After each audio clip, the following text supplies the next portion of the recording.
And lastly, the thing I want to add actually as well is a different material to the window frame.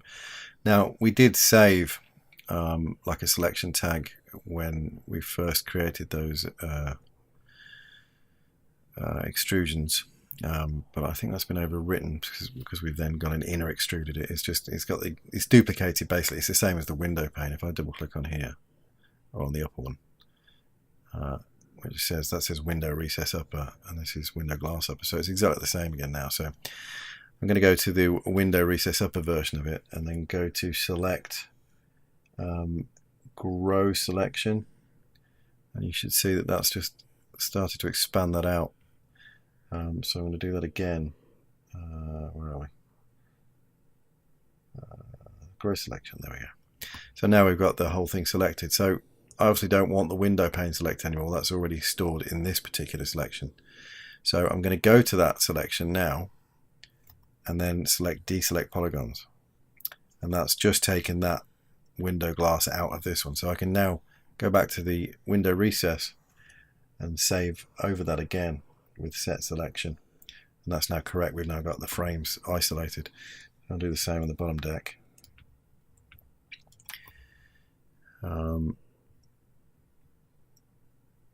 Window recess. So I'm going to do select grow selection, select grow selection again, dip over to this one here, deselect polygons, go back to that one and set selection. So now they're correctly selecting the right polygons. So now I can add another color. So I'm just going to create another quick material. Probably going to make that a black actually. Yeah, let's keep it up and put that down there. Dark grey. Throw that on here. And for the first one, tell it to be controlled by this selection tag. Oh no, I don't want the right way around. It's window recess, yeah. It should be there. And then drag another copy of it on. And that'll be this one. Drag that in. And now we've got black frames to our windows, which I think looks a bit better. Okay, there may well be other detail and such like that we add to these as we go along, but essentially that's alright. Actually, I'm just going to quickly turn these on and go into my window material and make that sort of semi-transparent. Make it like 70%. Just to see, this is what I wanted. You see, you get that sort of depth into the room, and if it comes to it, if I do find myself in a position where my camera is placed, you know, on the edge of one of these here, or fairly high, you know, close to the walkways and these windows, then at least, even if I only select it or use the polygons or recessed rooms in those areas, I can even add furniture or whatever into that room space. And it certainly makes a difference to the realism, I think. Okay, I'll turn those off again for now. And let's see what we're going to do next. I suppose the first thing to do will be to duplicate this over to the other side. So we've got our habitat section there. I need to select my knife tool again, mesh, create tools. In fact, probably should do this on no, I'll do it on the loop path cut. Just throw one in there anywhere. Click on that to put it in the middle. And press return. And then basically all we've got to do is select all of these polygons on this side. So for this I'm going to, where it says only select visible elements, I'm going to leave that off. So I can get all of these. Do that way. There we go. If you do it just over the line, then it will only select the polygons within it, rather than these as well. It just does it within, because if I do it to there, it won't select these. But if I take it just over the line, I'll get all of them. So now I can press delete on those, get rid of that, and find myself a symmetry object, which is in this menu here, and place my cloner inside it. Sorry, no, I don't want to do that. What I want to do is put the symmetry inside the cloner and the habitat within that. I just need to make sure that's set to go the right way, X and Y, there we go.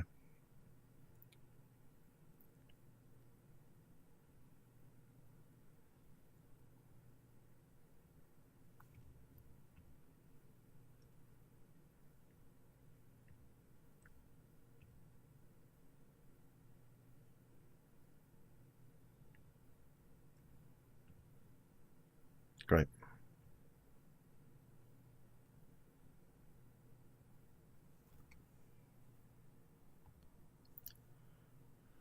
So continuing on, I want to also add some areas where it's like maybe it's been like you do see on pavements on a street, where you have an area where it's grass or dirt or whatever with trees in. So I'm going to make some cuts along here where we can put some of these areas of green. I suppose the logical thing is to do them towards the front. And the other thing to probably consider is they should have railings on here. I've got to protect my little people in this particular environment. Okay.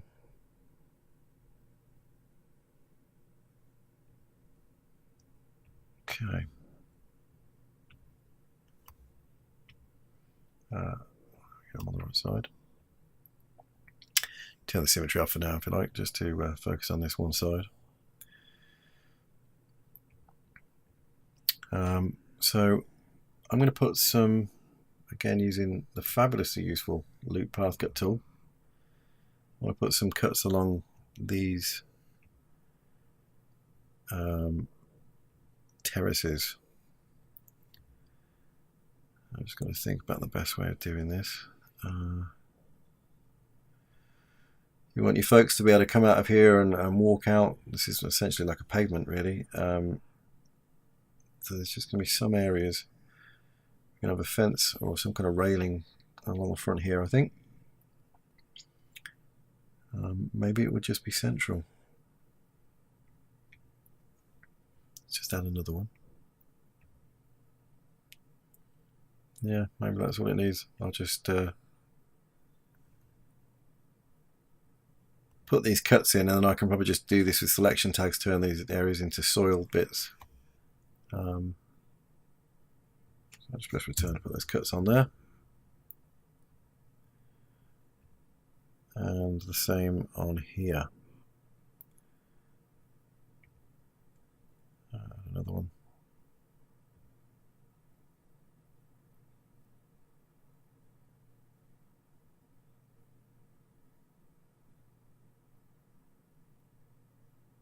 I'm not sure on this one. I'm kind of feeling like there should be more of a, there'd be more shrubbery on the top of this. So I don't know if I want so much of a gap there, really. Let's move this one out. Let's keep consistent with our spacing. Let's do that 75.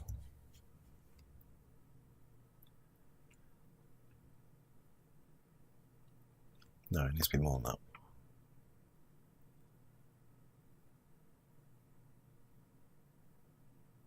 Oh no, it does, because I need people to be able to. You've got to think of the real world scale of this, and whoops, how the space will be used. So I think that kind of works. I'll do that 25 as well.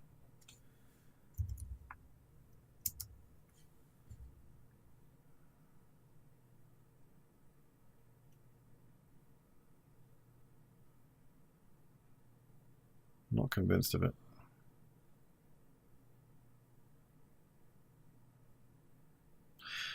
I'm going to leave that one for now. I'm going to come back to that a little bit later. But certainly on this terrace, I can do the same as I've done here, because I think this would be another walkway before the terrain. So let's just drop a cut in there, add a second cut, and press return. Click off.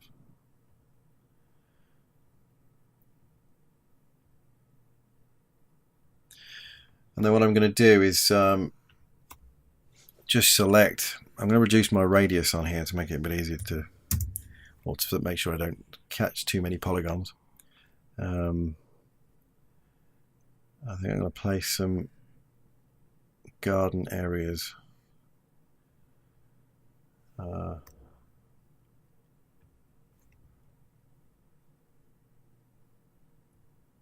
Would they be all the way along there? In front of windows? Would that be a good idea? Probably would.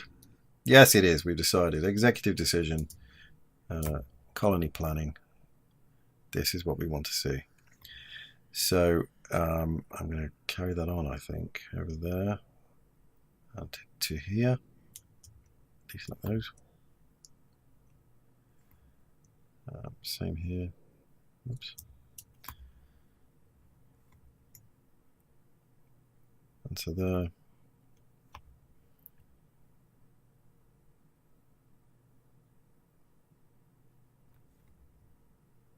Maybe just on this bit. But not there. Not there. Maybe there'll be something else there.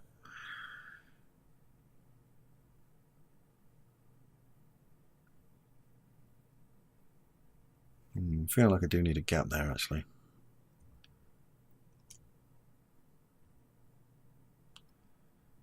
And zoom in again, make it easier.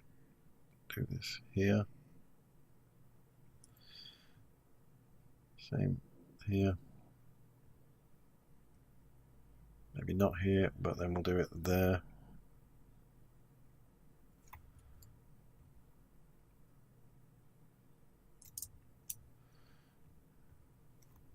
And then we'll miss that one, but we'll do this one. Okay. So again, I'm just going to, rather than actually alter the mesh in any way, I'm not modeling anything here or making any extrusions for now. I think I'm just going to save that as a selection. So select, set selection. I'm thinking this is going to be turf.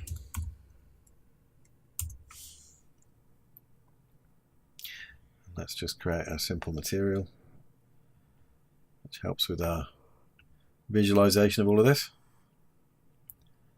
Turn that down. Nice saturated, please. There we go. And turn that off. I'm just going to drop that onto the habitat section and drag this into it. So on these areas, I will also use that selection tag to plant trees a bit further down the line.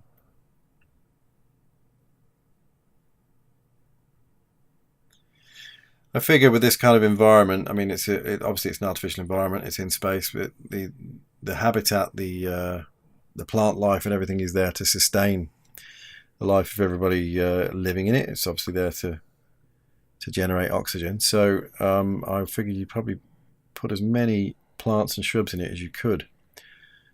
And equally, I think from a visual point of view, given that you're in a ring in space, you'd probably appreciate having kind of more natural environment elements around you that you can relate to. Let's do the same up here, this top deck.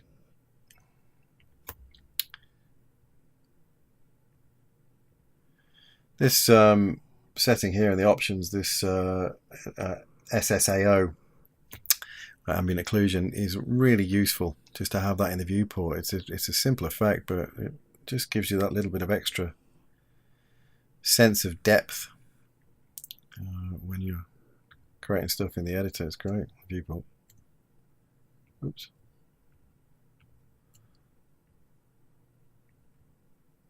That's in R18, by the way.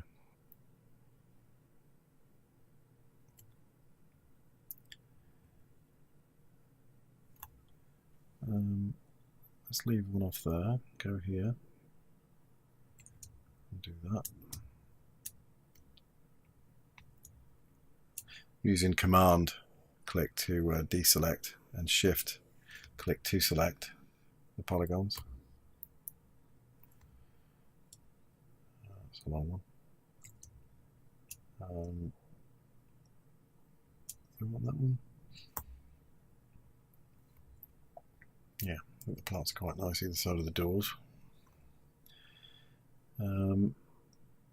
We'll definitely have it here. Oops.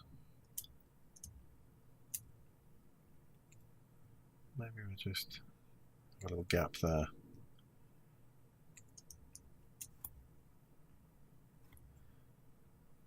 Oops. And I'll have it there and there.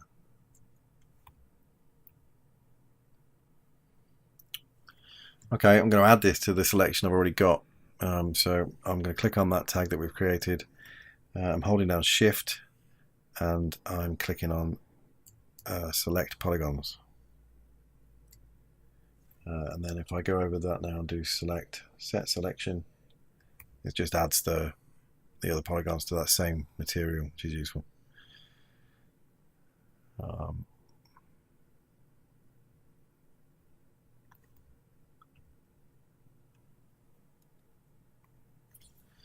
Cool. I've still not decided what to do up here yet. I'm kind of thinking along the lines of, you see some eco houses that have grass roofs. So I'm kind of considering having this entirely green with lots of shrubs on it, which again, as I say, would make sense. Whether that would be accessible to people or not, I don't know. I mean, you probably like the ability to be able to see out into space on occasions. So maybe I'll add something that makes that look like it's possible.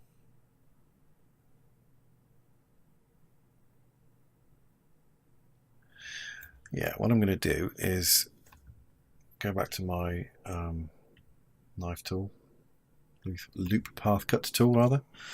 I'm going to click on there. So I'm going to round that to 15. And I'm going to do the same. Let's just add that cut. And then I'm going to have one there, which will be 85. No, it won't. Let's do that in one go. Let's add that, cut, add another one, and then drag that one out to, well, this one will be 85.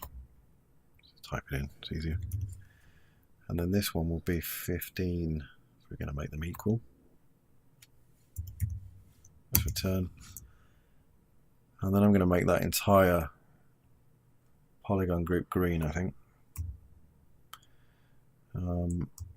So I'm using my loop selection just to grab that line. I'm going to do the same again. Click on the selection tag over here. Go to hold down Shift, sorry, and click on Select Polygons, and then go to Select, Set Selection again, and again it gets added to the other green material group.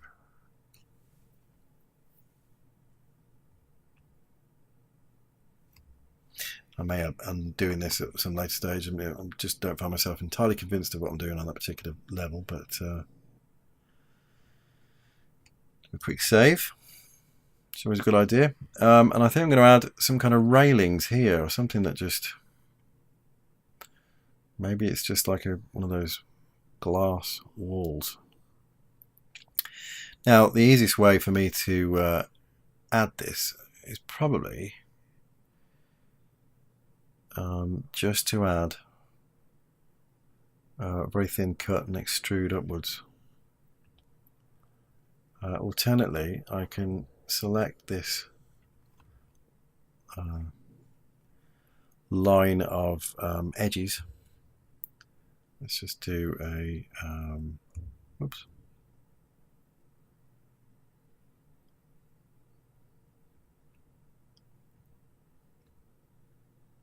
Maybe just take one of these actually.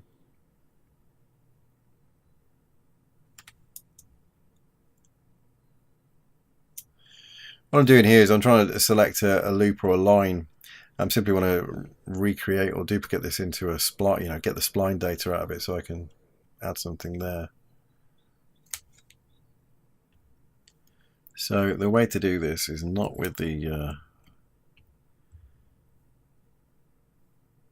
loop selection. We'll need to use the path selection tool. I just need to switch that, I think, to a simple edge loop. Yeah, there we go.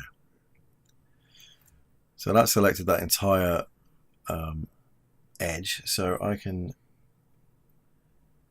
go to, where is it? Spline. Was it Command Edge to Spline? Where do I find that? There we go. Command Edge to Spline. And what that's done is just dropped a spline in, which matches up with that particular line of edges. And what I can do with that is use it to create an extruded wall or something. So if I go into sweep, I get a sweep node, drag that inside it, and we need a profile. So I'm just going to take a rectangle, which is going to be too big, I think, but drop that in anyway. Zoom out. So what it's doing again is sweeping that rectangle along that spline. So let's alter this to 0.01, wrong way around, 0.01, and then make this 0. How tall do you want that to be? We may need to bring our guy over. Let's go get him.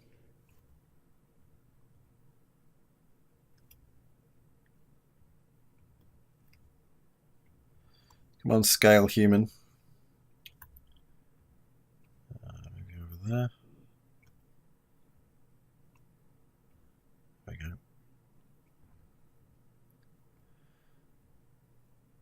Always around when you need him.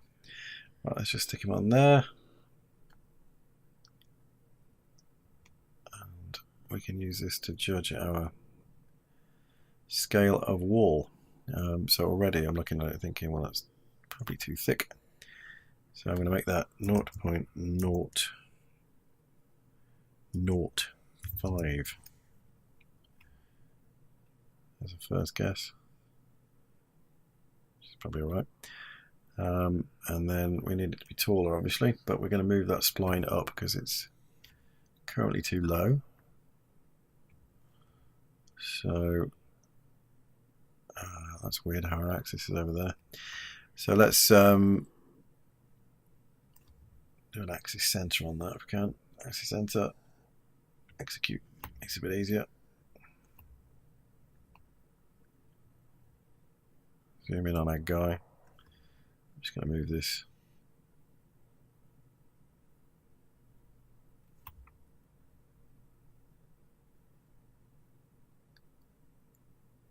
We could do being a little bit taller than that. For the sake of the safety of our little wooden red people. 0.6. Okay, let's make it 0.8. Oh, I've gone the wrong way again. Wait a minute, that's right. Oops. There we go. That does make sense. Okay, I'm going with it. 0.07. There we go. Why does that not make sense to me? Like it's going the wrong way. Shouldn't that be the one that controls this? 0.3. Okay. There's something wrong with that. I don't quite understand what's going on there.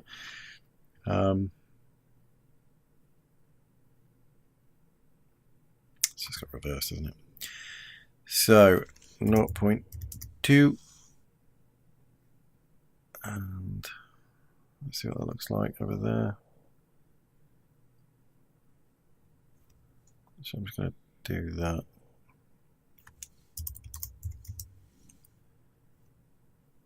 So it's making contact. There we go. So I'm going to make that a transparent material. I'll probably put something else on it further down the line. But in fact, what I'll do is just make it kind of a bluey kind of colour and semi-transparent. Like that. Don't want to obscure too much. But that makes sense to me as something that would be there.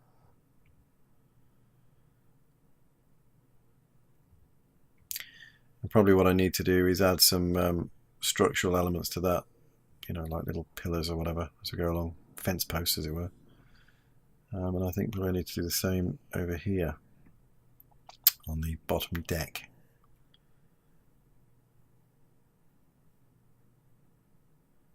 So let's do the same again. Edge mode, go to path selection, select the habitat section, go there, mesh command edge to spline, drag that out. And what we can do actually is make a copy of this one, and then we can just drag our other habitat spline into it and get rid of that one. All we've got to do is move it up. First thing we'll do actually is go to mesh command axis center, execute, and then we need to lift that up. Oops, put it down again. There we go, that's probably fine. Perfect.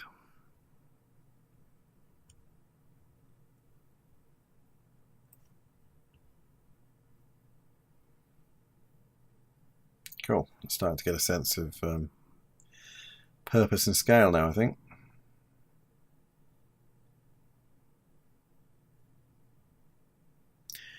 Now, what I need to do here is, because I'm going to have other things within the symmetry object, I'm going to click on symmetry and I'm going to press Alt G to put that inside a group.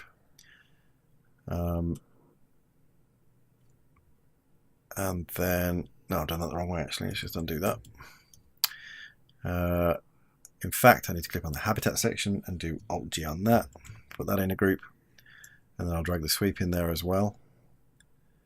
And the same with that sweep. I'm going to have to rename all this stuff a bit further down so it's all a bit more better organized than this. But I'm just going to turn the symmetry object on again. You can see that hopefully we've got our railings over there as well. And I'm just going to do a quick save on this. And then just for fun, I'm going to click on the cloner so we can see what... whoa, what's going on? Oops. Whoa. That's not what I was expecting. That's probably because we've moved things and it's altered the placement of the clones. Let's see how we're going to solve this. Let's go back to the edit cam actually. In fact, let's not even do that. Let's go out to neutral cam and have a look at what's going on. So, oh, I know exactly what's going on here. It's because we've got multiple objects in there and it's skipping these here. So I do need to put that in a null, in fact. So Alt G to group. Then we need to drag all these objects into this null as well. And there we go. We've got our space back. So I'm just going to turn on the glass and the hub section. I'll do a quick screen render. Yeah, it's starting to come together.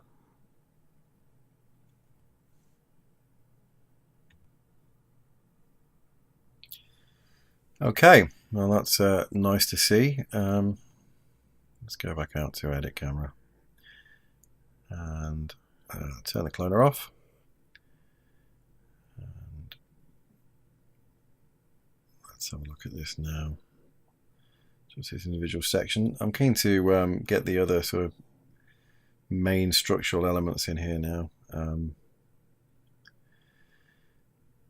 I figure there's got to be something arcing around, and what I might be able to do is derive the these arc things that are going around the structure from this main glass mesh.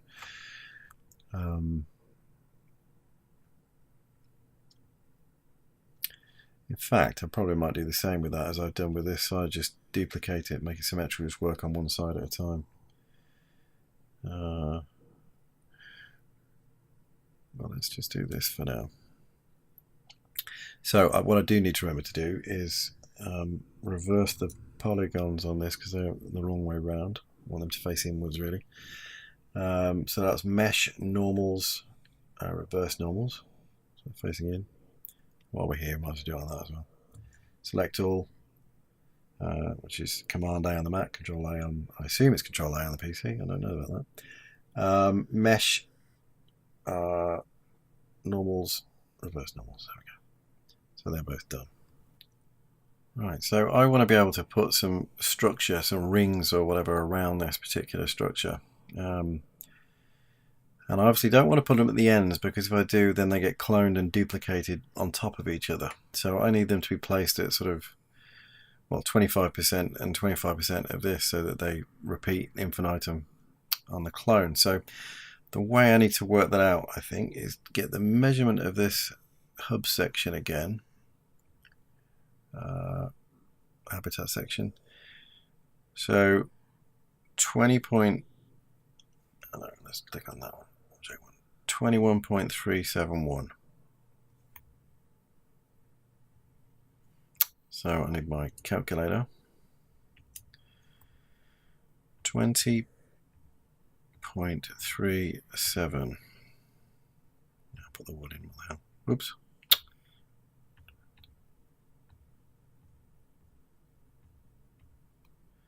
Divided by 2 gives us the center point, which is 10.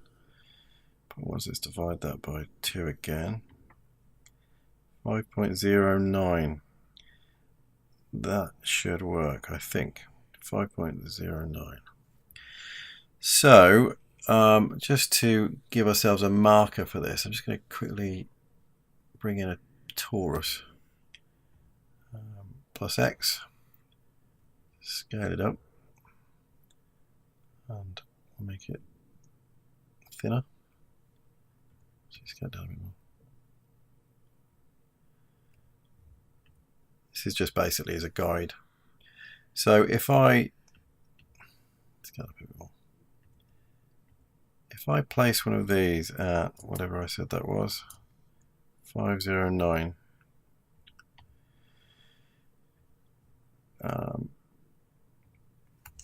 Do the first one at minus 5.09. Duplicate that and put that at just a regular 5.09. I think that gives us the right spacing for these to proportionally go around the object. Why does that look a bit wrong? Just, that's correct. So if I drop those into the null and press the clone button, go to the habitat cam.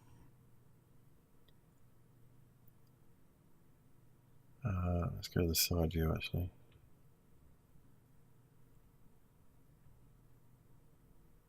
Seems to be upside down on that one. Yeah, that looks like they're equally spaced. Oh no, not quite.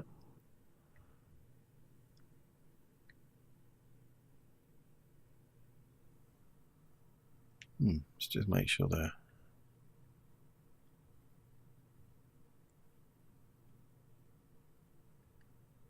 Turn the cloud off again.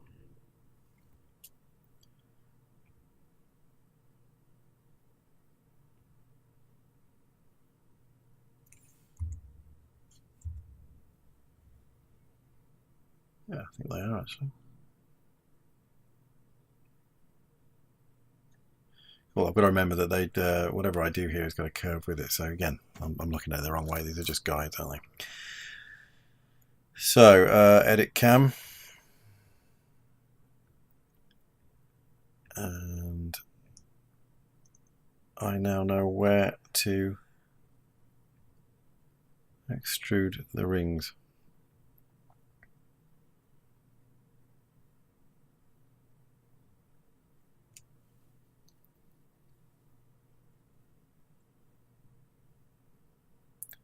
So what I'm going to do is just going to scale these in a little bit. We don't need. I'm going to be careful how I do that. Scale those down.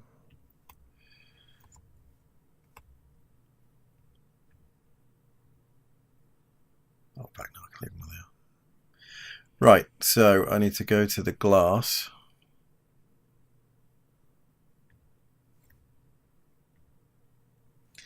Get the loop selection up again. Oh, in polygon mode. Loop select.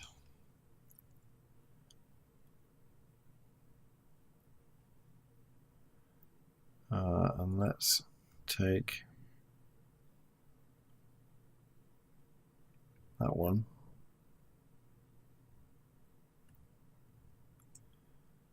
And that one.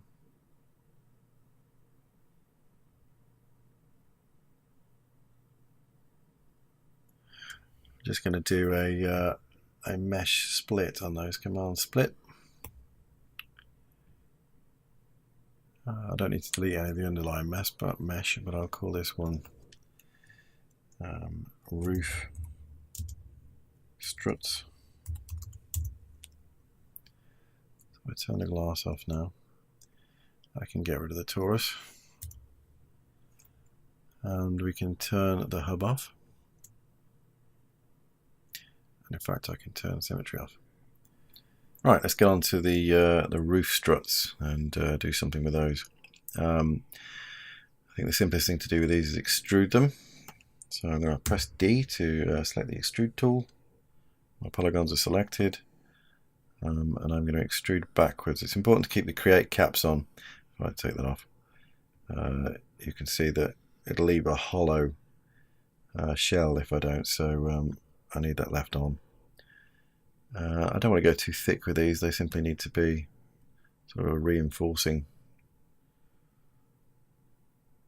strut with some solidity. Just going to undo that. Do it again. Extruding backwards. It's probably thick enough.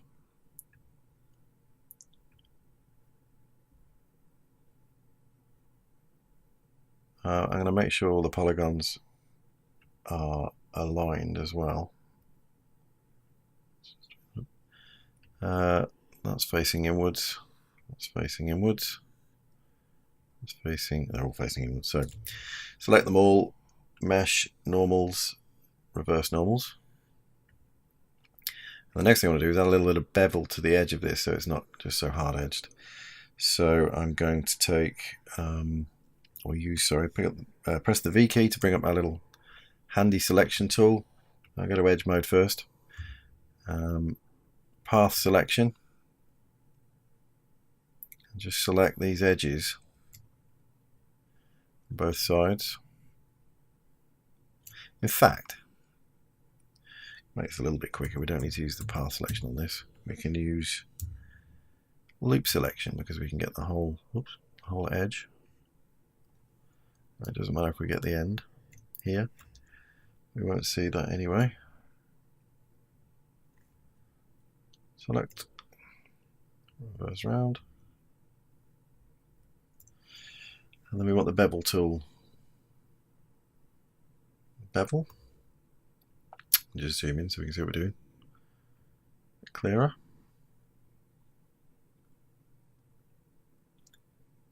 That's fine. I just want a flat bevel edge on that. I don't need it to have subdivisions particularly.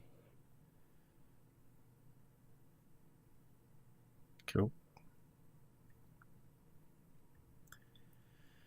And then the next thing I want to do is add a little bit of a depth to this wall here, because at the moment it's just a flat polygon, and we need it to expand out. So habitat section, oh, that's handy. It's already selected. Otherwise, I'll use the V key to loop select this, and D to extrude. Again, create caps is on, so we leave this wall here. We extrude backwards. Let's look at the depth of that. Maybe a little bit deeper. Actually, for the sake of covering up the end of that strut, also being able to see this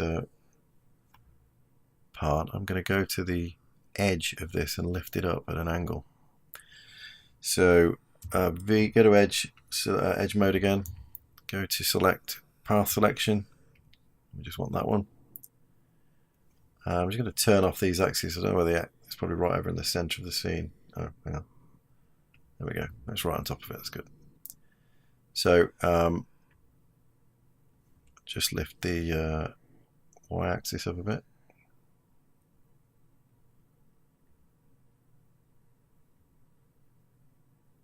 Yeah, that's okay.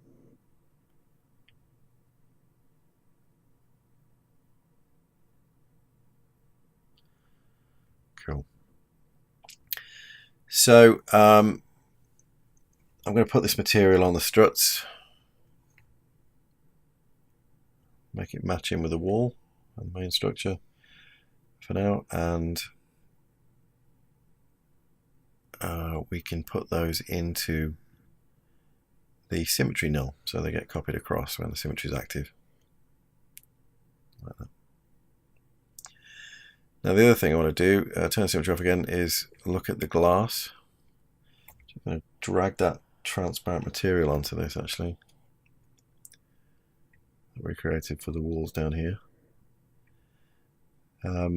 Now you can see all these, obviously these subdivisions here of the glass structure. I want to show that off a little bit. I want to show that it is made of multiple panes. I don't want it to be just a perfect glass arc or arch rather. It just wouldn't make sense on a structure this big. I'm sure I read somewhere on the descriptions of these how these things would be built, that it would be made up of, from an engineering point of view, obviously, you know, multiple panes of glass, but equally these would be made up of multiple small panes as well in between them.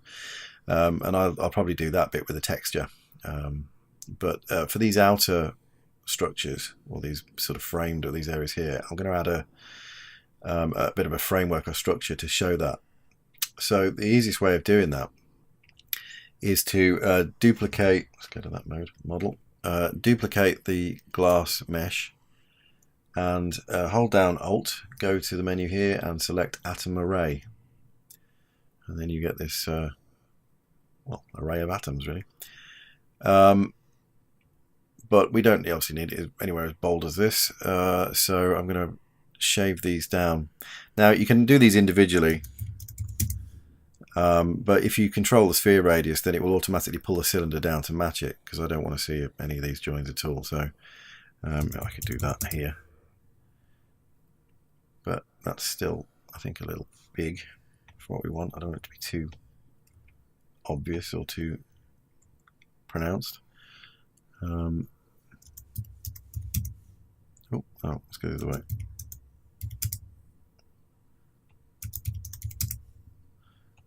Naught point naught 0.03. It's a bit more like it.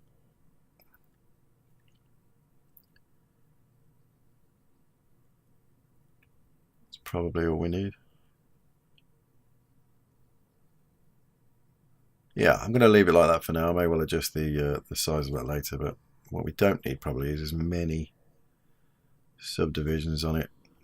I think the lowest I can go down to is 3 on this one. I'm going to do 4.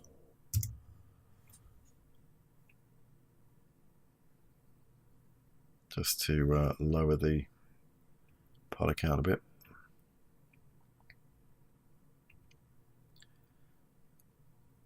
Just turn symmetry on again.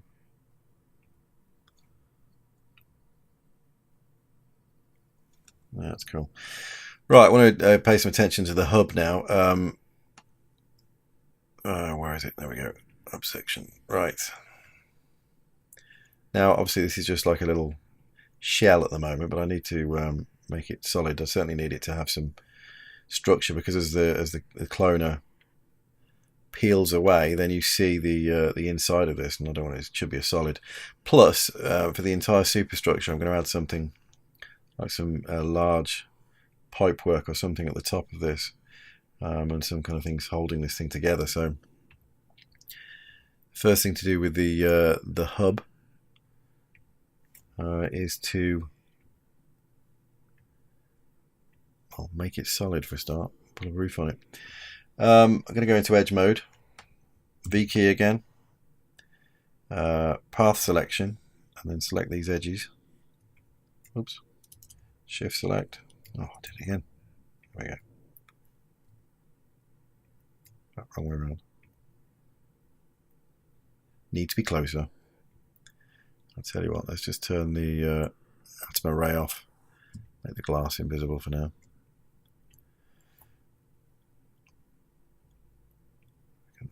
That, yeah. Okay, so there we go. Shift. There we go. Right, so the best way to do this will be with the bridge tool, which is in Mesh Create Tools, Bridge. Now, if I just click and drag from one side to the other now, in fact, we don't want to use the bridge tool. The easiest way of doing this, in fact, is with the stitch and sew tool, which is what I meant actually. I was going to show you, if you click and drag over here to here, then you might think that it's going to join it up, but in fact what it's going to do is collapse that and join it over that way. But you can avoid that if you hold down the Shift key and just drag it over, and then you've instantly filled all those polys. If I'd have done it with the bridge tool, it would have been a polygon by polygon process, which is tedious. So let's go to poly mode again, select all of this. They're all facing the right way, which is good. V to select loop selection. I just want to select the roof. And I'm going to give that an extrude without caps upwards to give that a little bit more weight at the top there, or some depth at least.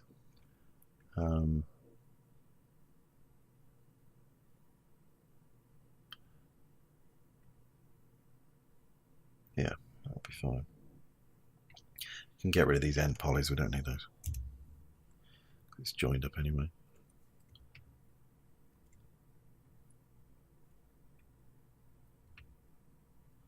Okay. Just delete that one.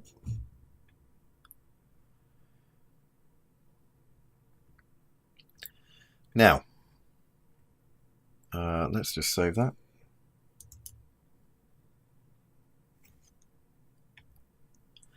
What I'm going to do is borrow an edge from this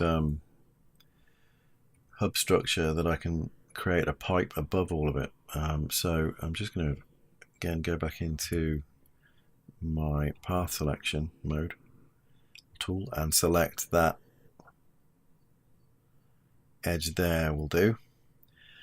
Then go to Mesh, Commands, Edge to Spline. I'm just going to drag that out. I'm going to move my camera down there, actually, out of the way. The figure as well. Get me down here. Right, hub section spline. So I want to move that to the center, because at the moment it's obviously on one side. Well, actually at the moment it's absolutely perfectly central, because it's just the axis is still where we left it, but I want to bring it to the spline. So mesh axis center, execute, and that takes us to the middle of that spline. And then I want to move that to the center of my scene, so it's in the Z axis, so just zero that out.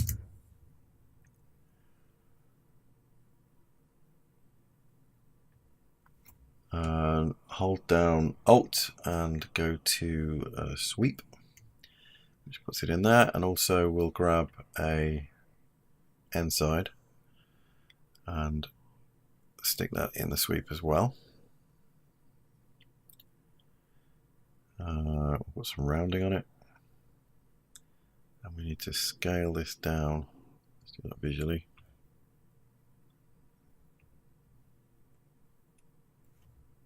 Raise the whole thing up above the hub.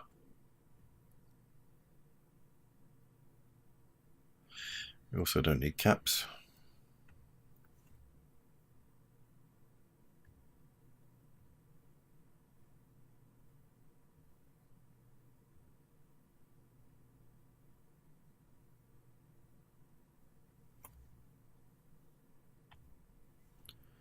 Alright, what I want to do is I want to rotate the end side around. I want the flat end above the hub.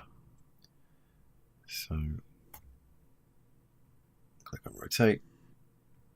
Of course I can't do that because it's still a parametric object, so I need to make that editable.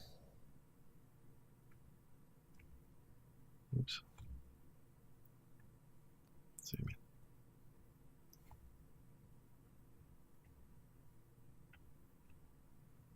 I thought. There we go.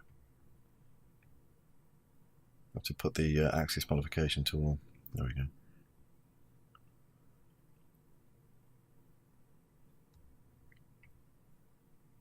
I think that's better. And we're probably putting something to link all this together, but I'm not too concerned about that right now. I suppose in some way that whole structure could replace the hub. If I was to move that down, it could do exactly the same job. Maybe that's more sensible and efficient.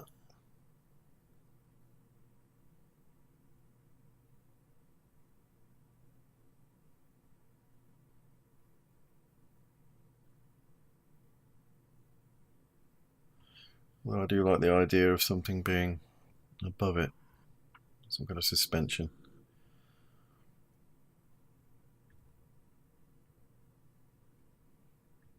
Well, we'll see how we go.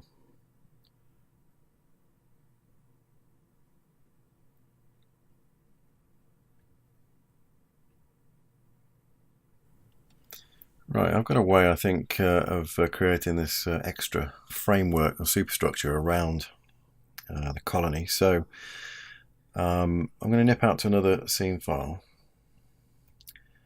and I'm going to start with a cylinder primitive, which I'm going to switch to X, and I'm going to give it 8 rotation segments. I'm also going to turn my display to Gouraud shading lines. I want to see the polygons. And I'm going to give it height segments of 4. Basically, I'll turn these caps off, we don't need those. I'm going to cut this up with a knife tool into triangles. And the reason I'm not simply going to do, just make this editable to show you. I'm not going to do it this way where you can triangulate, because it doesn't give me the triangles where I want them. They're all evenly and they're all going in that particular direction. I need to create triangles going in opposite or opposing directions each time. So I need to select the mesh tool. Sorry, what am I talking about? I need to select the knife tool, line cut, which is now called, points mode, and I'm going to start from this point here to there, down to there, to there, and down, and I'm going to go the same that way.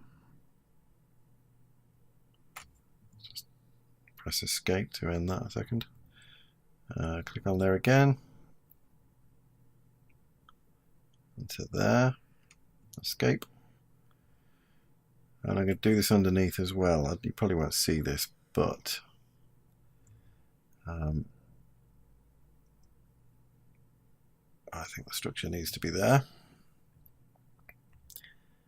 Repeat that over this side.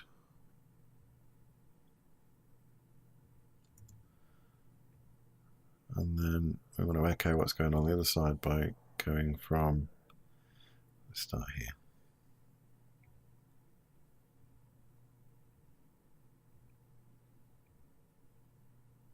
You see we're getting a diamond pattern that we wouldn't have got when we did the triangulate command.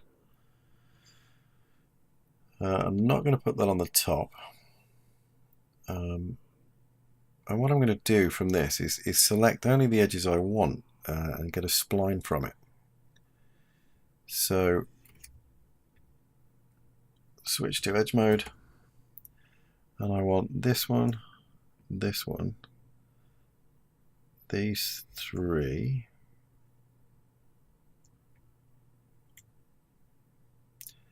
and these, that one, and the same over here, these three, these, and those.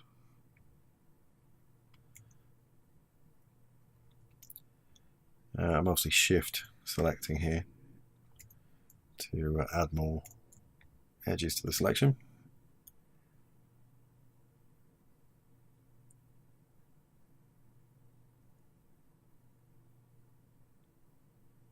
Just making sure I'm getting what I want here.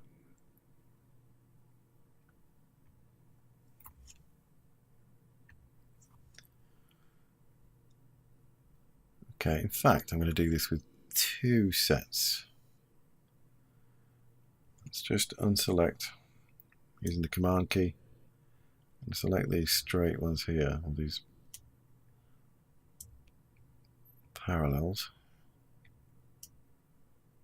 And that one.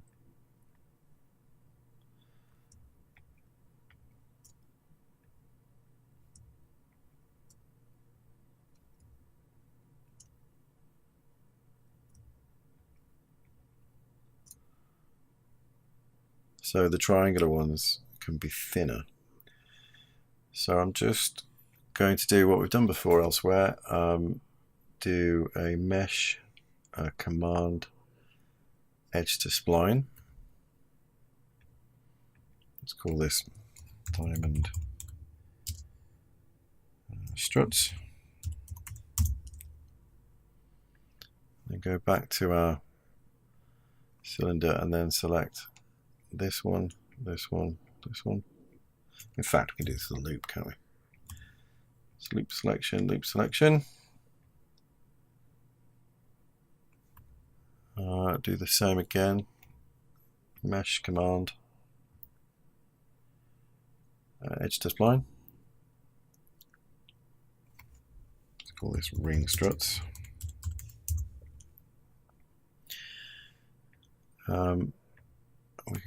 We'll keep that there for a second. We might need it again. But what I'm going to do is select the ring struts, hold down sweep, and add a profile, which will be, let's make that one a rectangle, a much smaller rectangle.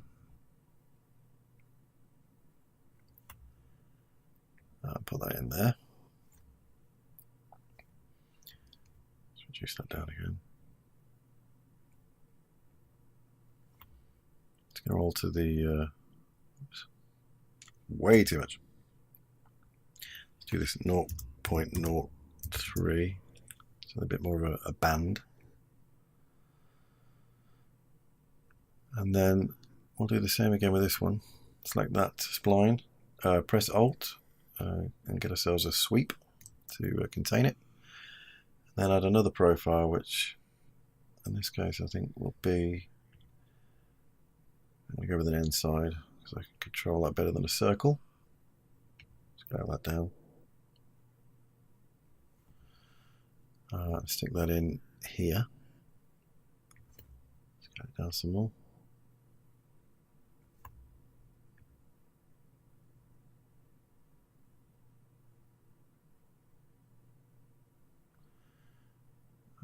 It's all a little bit too bold, I think, but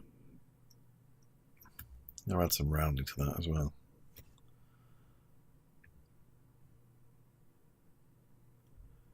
Not quite as much as that, and maybe just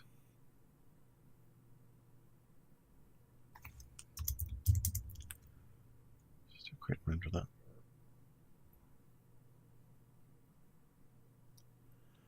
Now the end side has only got 6 on it. I'm going to take that up to 12, so I want that to be circular, or a bit more convincingly circular.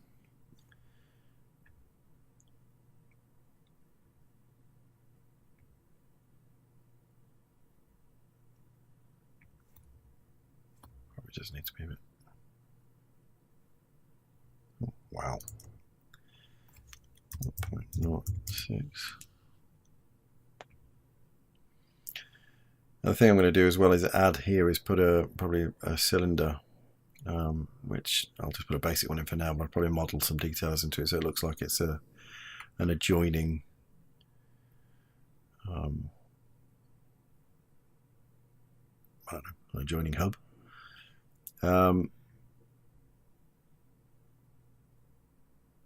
Okay, let's take that over. I'm going to get rid of the cylinder, we don't need that now. Group these together. Let's call this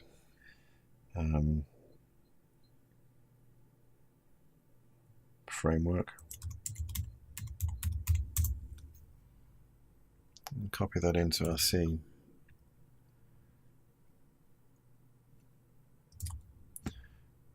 Scale it all up as a whole.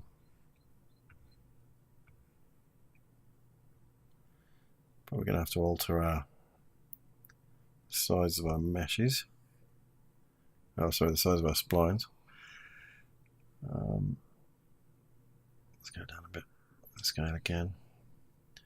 Right, what I'm going to do is scale the actual splines rather than the whole. I could scale this, but you see it's going to mess with it a little bit. If I do it on this one, it's more obvious what I'm doing. But it's also going to alter the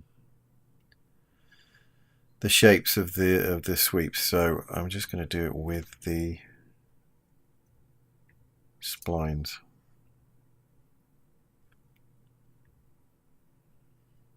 Hopefully you can get an idea of what I'm doing with this here. I'm going to go with the side view actually.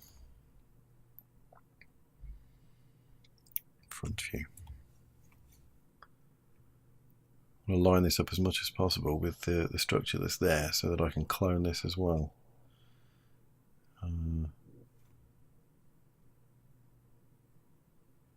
So I'm going to expand it out to begin with a little bit. I'm going to have to tweak these points a little bit as well.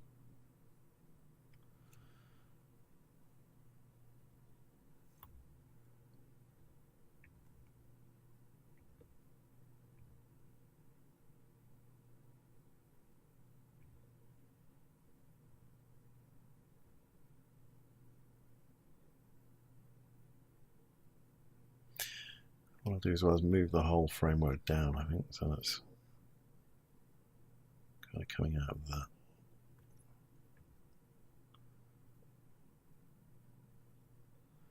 And it needs to be made wider.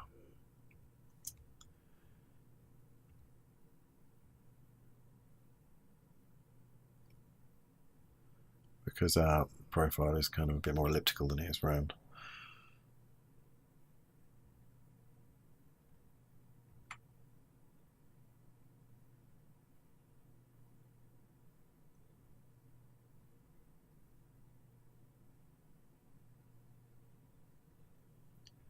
I think on the scale of things these are going to be too big, so I'm going to reduce the scale of those.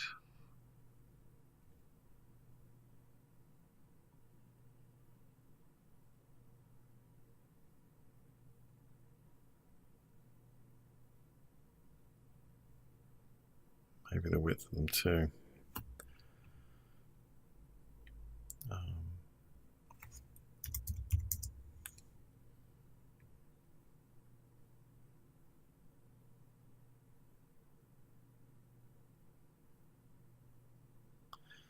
What I also need to do is to try and line this up with the curve of my existing structure. So I'm going to have to edit the points on this.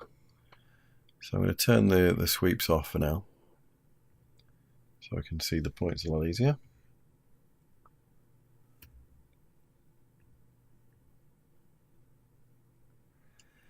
And I'm going to grab on which one? Do it on the diamond first. So select. We turn, make sure I only select visible elements is off, so we get the point the other side. Hopefully, just going to flip out to look at that.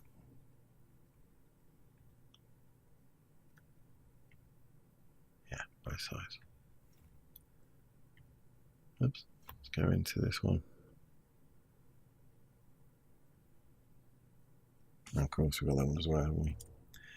Well, let's move this down to. I'm going to put these points level with the actual edge of the structure.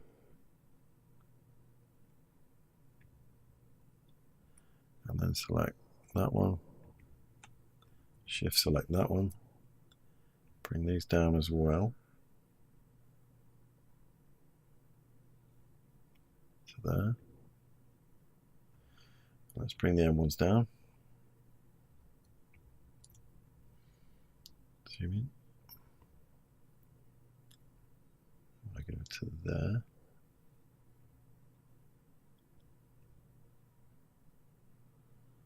And really, we can hopefully scale those just to fill the, we'll get to the edge of the structure.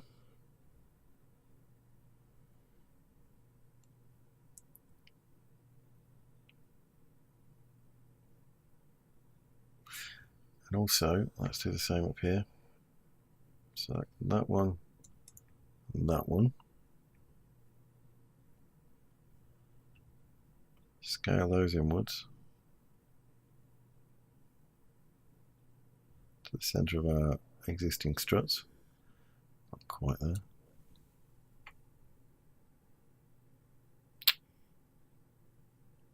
There we go, that'll do. And I suppose we should do the same with the bottom ones. We should need to level these up with the projected line from the base of our structure. So I'm just going to do this with the scale tool. It's a bit hard to see. Rotate that around, make it a bit easier. And we can line that up with the top of our interface just for an easy frame of reference.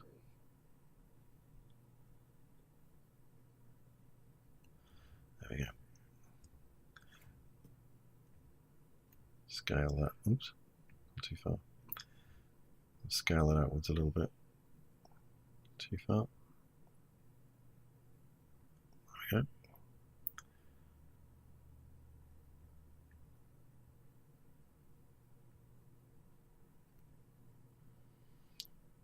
I think that's probably enough.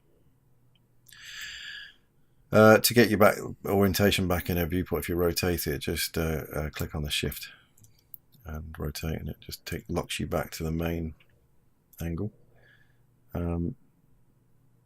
Okay, let's do the same with the ring struts. All we need to do with these is basically rotate them individually. So I'm going to select that,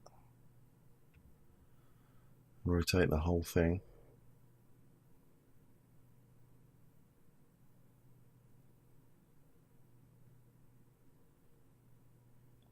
Roughly. Angle did I do that at? Let's have a look.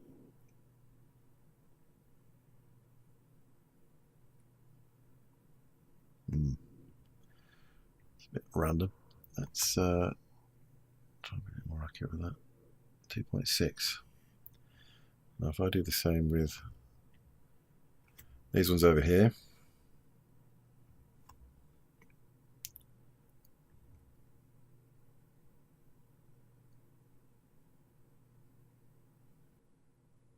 not quite the same placement actually, but there's no way of, that I'm aware of doing that accurately. It just You see it in there for a second and then it goes again.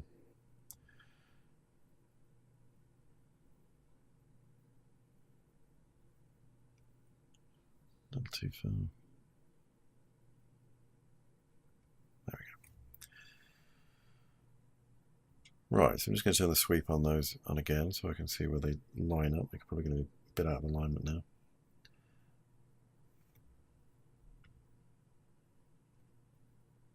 Right, I'm going to need to move this bunch of points across a bit to line up with that better.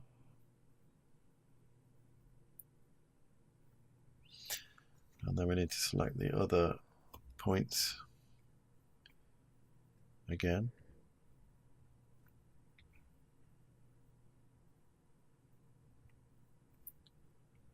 And we'll move those as well, not upwards, just across. So line up with those. Let's have a look at that.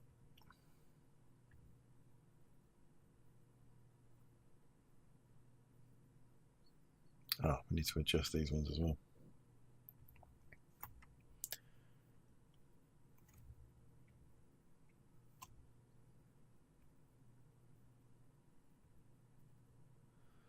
We need to move these central points here.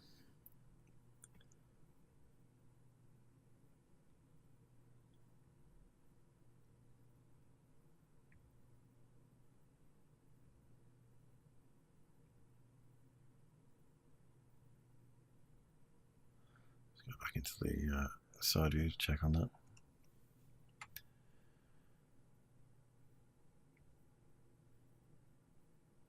Not that we can see anything from that view particularly. I'm better off just doing it here.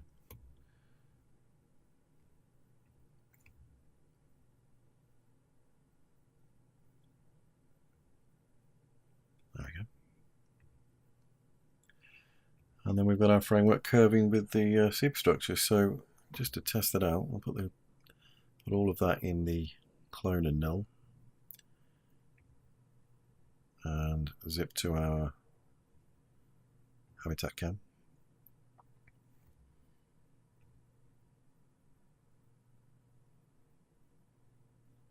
Yeah, I like that. That's pretty cool.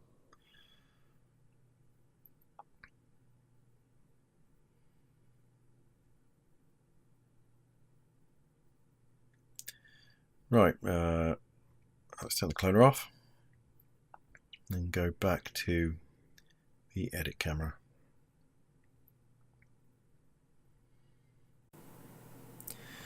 Okay, the next thing I want to do is add some kind of cylindrical hubs to these intersections here to make that a little bit more believable as some kind of connection point.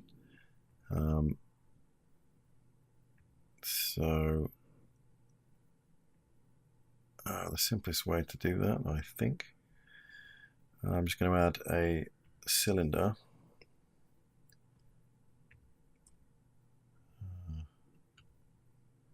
Just press it down. And what I want to do is be able to copy that to this point here. So I'm just going to turn these sweeps off. Well, that can go off actually as well. Let's turn these off.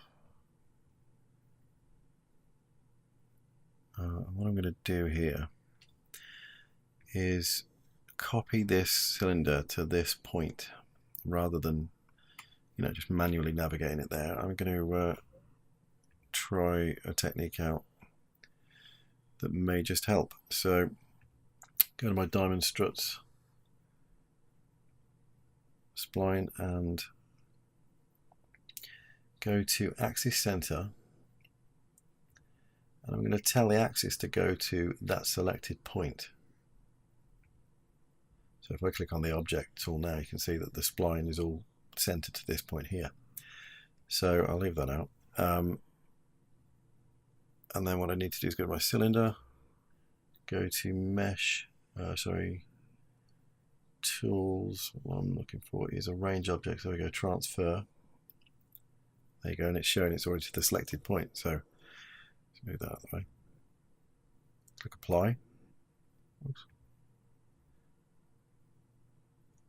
Right, actually, I can just do that kind of click on there. And I'm going to make a copy of that. In fact, no, let's just put this back on again before I do that.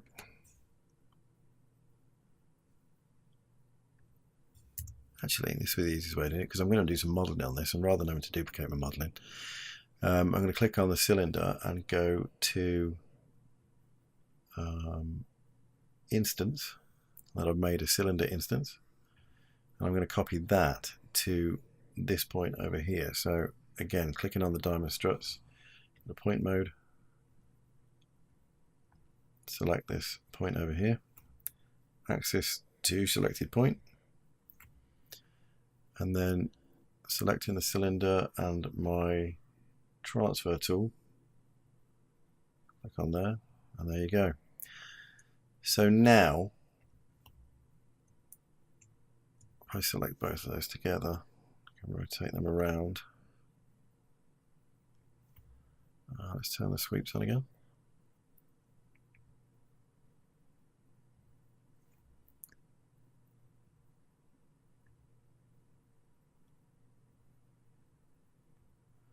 There we go, we can see how we need to rotate it.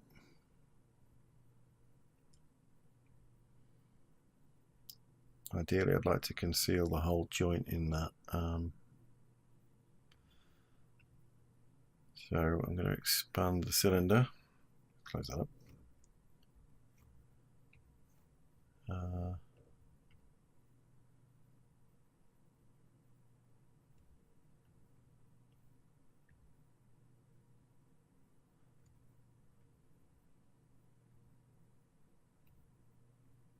Of course, I won't do that. I need to select them both together. Oops.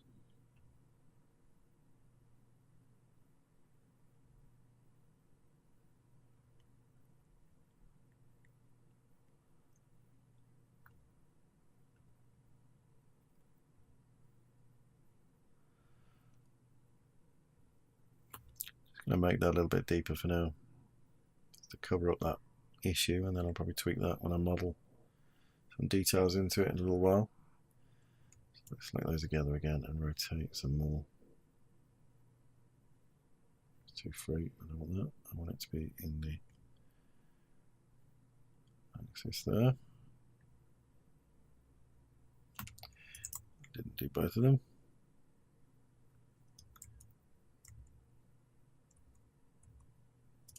Let's go forward again. Just want to make sure I'm selecting them both.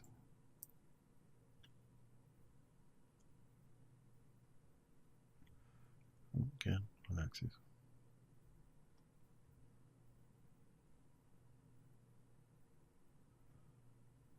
There we go.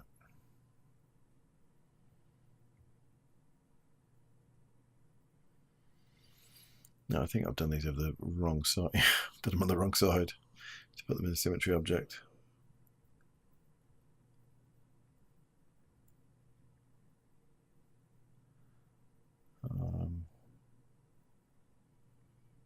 Let's just group those together. I'll just try that actually, see if they will go. Oh, they will. Transfer. Transfers from left to right and right to left. That's fine.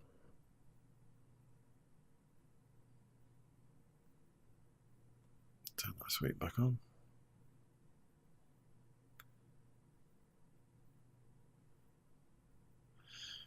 And just for fun, I'm going to put that inside the cloner null as well. Switch to cloner and habitat cam. Just get a little look at what that's like. Yeah, I've got to refine these down quite a bit, but I think that looks plausible. What I'm considering doing is actually having some kind of wires that sort of come down to this ring here, some sort of finer detail. But I'll look at that a bit later. So I'm going to save that again while I'm here. We can move on to something else. In fact, what I did notice before and what I do want to change is I go back to the editor cam and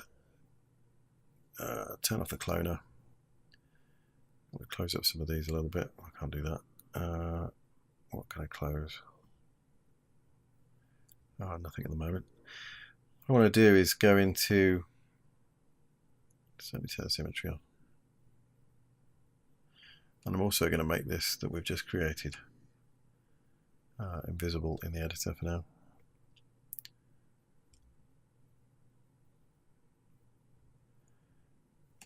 But I'm going back to the accommodation again. There's something that I think would be add a little bit of variance to it, which I like the idea of. In poly mode, I'm just going to select some of these polys. So what my thought is, I'll just grab a couple now, is bringing some of these out, which I think, so obviously it's going to break up the lines, which is nice. Now whether that is something that I then hollow out and turn into kind of a deck, a balcony, or whether it's just simply an extended piece of the structure for the sake of cosmetic value, I'm not sure, but I think I'm going to do that along some of these. Might alternate in actually, but if I do this here and then pull that out, I think that adds a bit to visual interest.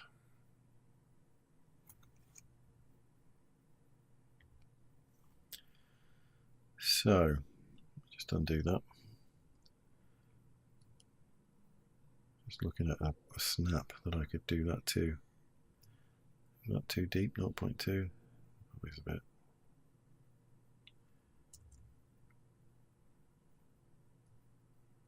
And 0.1.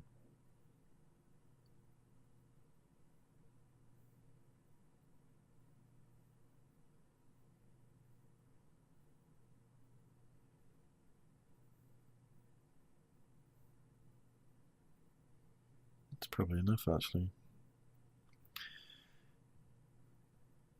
I'm going to do this in a few other places along the structure, but I'm not going to do it everywhere. Just leave some space in between. See how far apart we want to do it. I'll maybe do it here.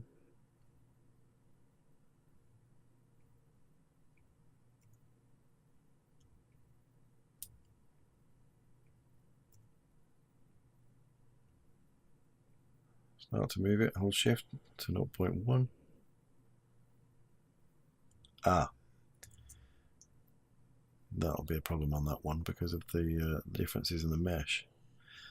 So let's select that and that. Try again. It will be a slightly different because of that bit there. Not too troubled by that.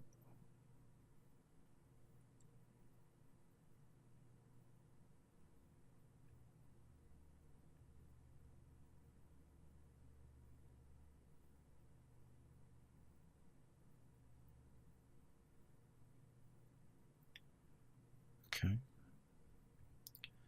Let's do it at some other point as well. I think I'll do it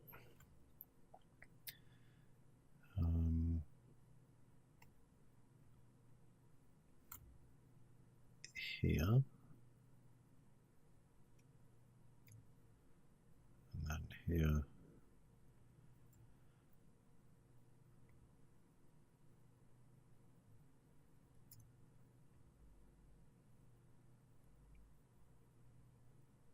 Yeah, I like that. It makes the lines a bit more interesting, particularly when you're in this sort of position here.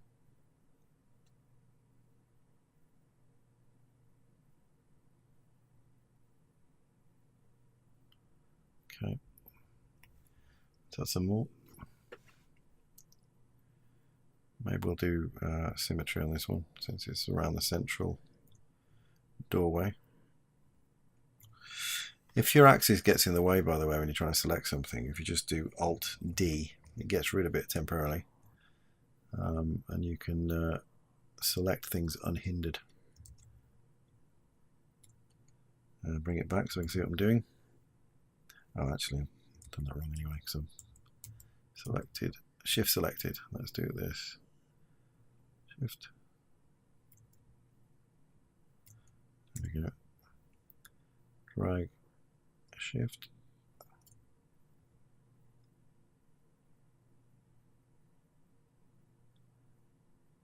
Okay.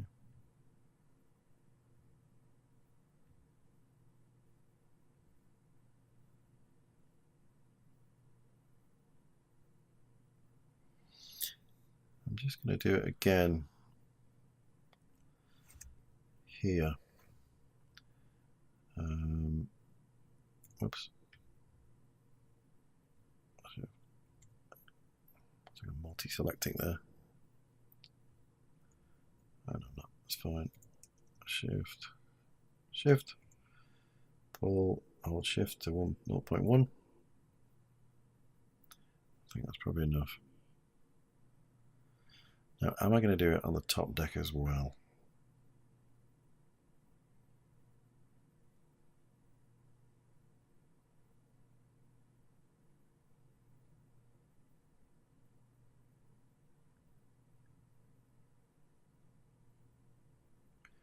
What about on these ones? What about if I do it two together?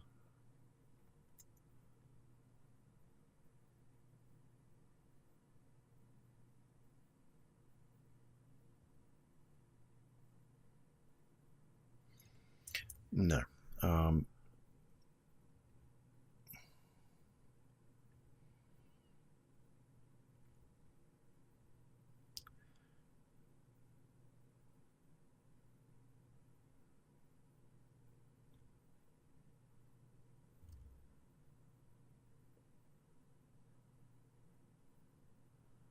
I'll just do it on some of the top deck ones, I think.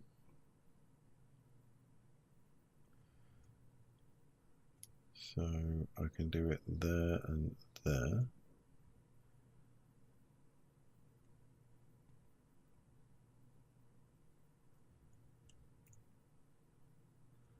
For fun, I'm going to do it there.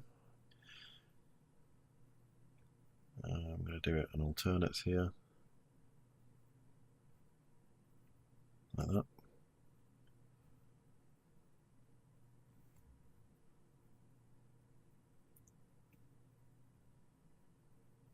No. Selected something I don't want to select there. Do the same there. And let's have a look what we've got selected. I think I'll do the same there with the alternates.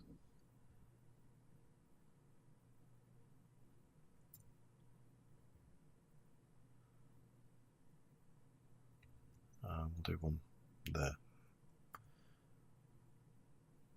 So let's move this, shift.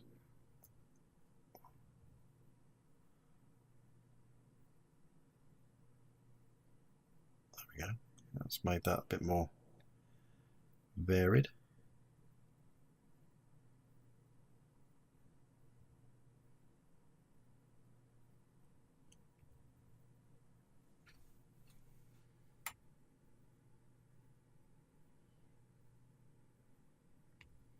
Quick render on that. And that one there, that's got some weird shading on it. Oh, that's because of that.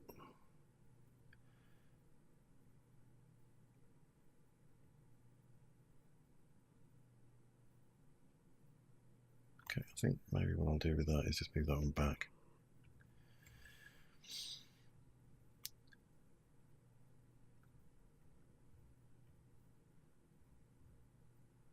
Let's move those back together so it does it properly.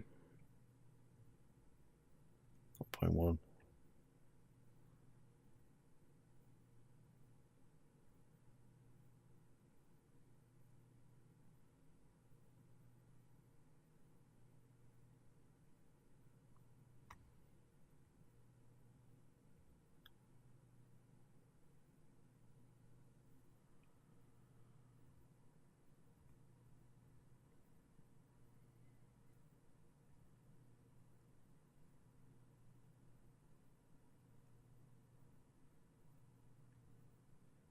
Okay, I'll leave that as it is, I think.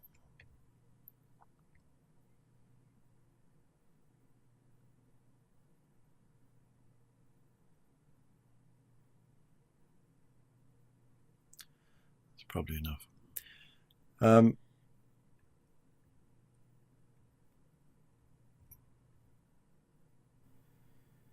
Actually, what I've just noticed is the with raising or moving these polygons outwards, the Phong shading is obviously smoothing that out, which is kind of okay to look at visually. It's nice to see that sort of rounded, but obviously if you're sort of close up to it, it doesn't make a lot of sense because you're seeing a sharp edge here, a sharp corner, and a smoothed thing over it. So I think what I'm going to do, I'm just going to, before I stop working on this particular element again, I think I'm going to make these into balcony areas, because there may be places where I've got the camera above and you will see into them. I'm not too worried about the mechanics of how somebody would get out of this space into there, but I don't have to explain everything. So I'm just going to select the habitat section again. I'm going to do a lot of polygon selecting so I get them all done in one go. This is the first part, and then what I'm going to go on and is put some bevels on these edges here so we get a natural rounded, legitimate reason for this to curve or to look smooth, which I think again in terms of detail will be appreciated. Right, let's get all of these in this particular section. And carry on that.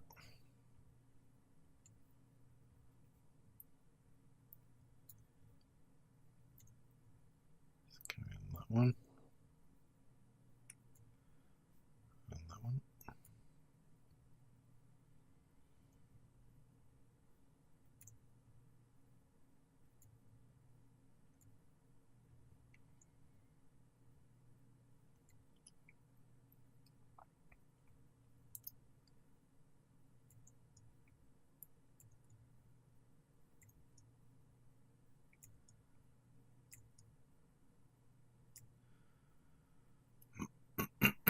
Excuse me.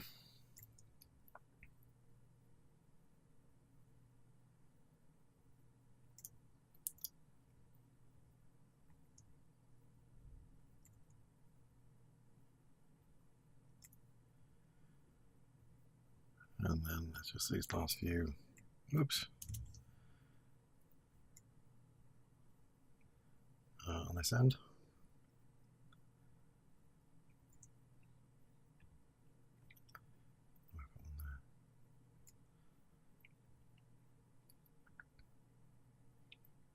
That's all of them.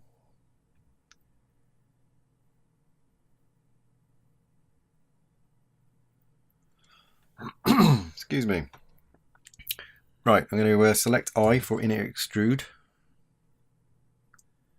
Make sure preserve groups is selected. And that way it'll do those as a whole group of polygons together.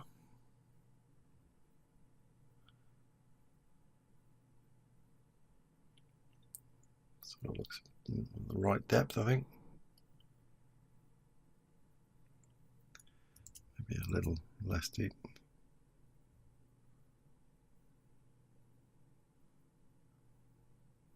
Oh no, that'll be fine. Okay, what I'm going to do, I'm not absolutely convinced of extruding all of these yet, so I'm going to save this as a selection.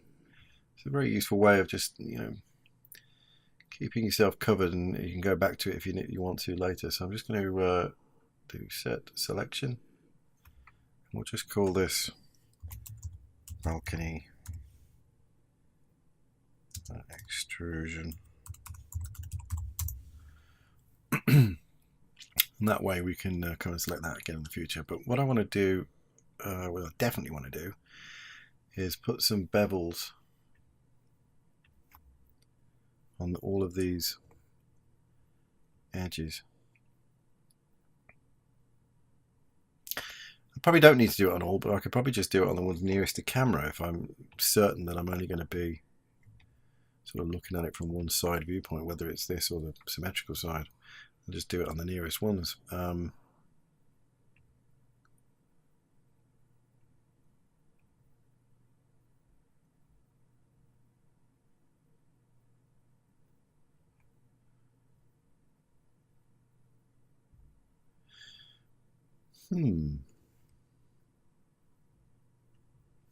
No, I think if we're going to do it, let's do it properly. Right, I'll select all of these edges.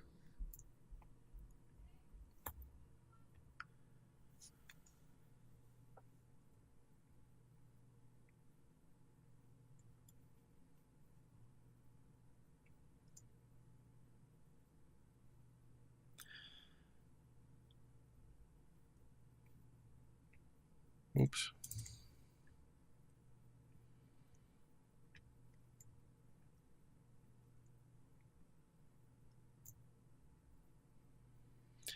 Actually, oh no, I can't do it all the way. I'm arguing with myself, battling myself whether I should do it across the whole thing or just in certain places, but I think it's probably worth doing it all the way. At the end of the day, once this is finished, I may well do renders from lots of different viewpoints, and it'd be best if it's consistently modelled across the board. There's certainly an argument sometimes for just modelling, or modelling what you see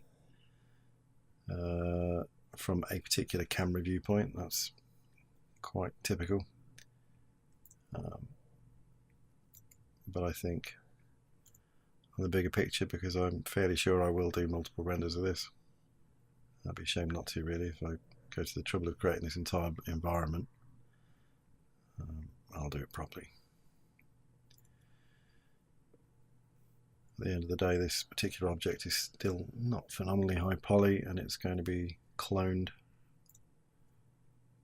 anyway.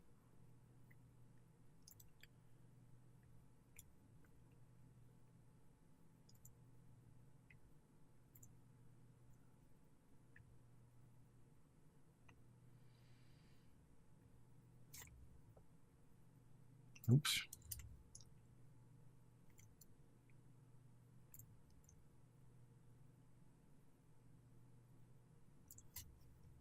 Just going to switch that down to 1 just to make sure I only have the polys I'm touching, or the edges rather.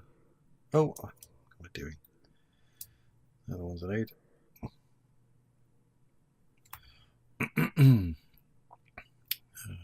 Again.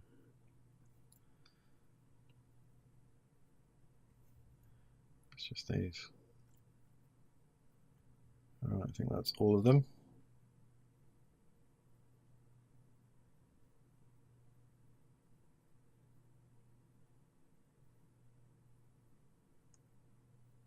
Yeah, appears to be. So I'm just going to zoom into ones nearby.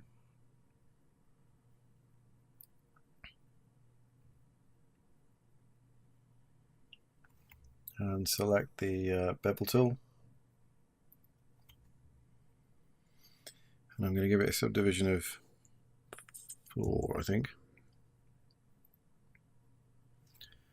And just drag to the right to create that rounded bevel. Now I can either make it very tight, but I think I like the idea of it rolling. So as long as I only go up to that point there, without encroaching on this bit. Oops, duplicating. Just click on that and do that again.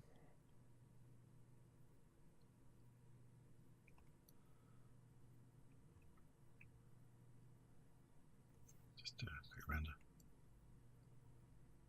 Yeah, it's better because you get a more defined, a more legitimate reason for seeing that rounded shading. It's more finished.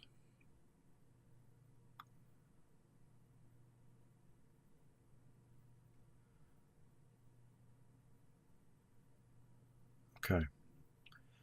It should be absolutely consistent across the board, but I'm just going to quickly going to go and check over here. Yeah, it's all the same. It's fine.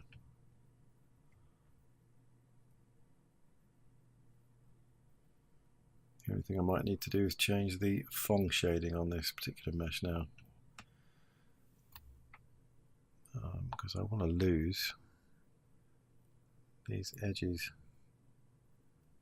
which are a bit visible otherwise.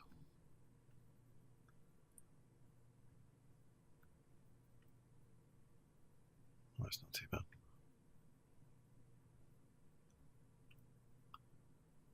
Oh, that's fine. I'm just going to click on the Phong on that for a minute and just see. I'll turn off use edge breaks. But I'll switch that down to 30. See what it looks like.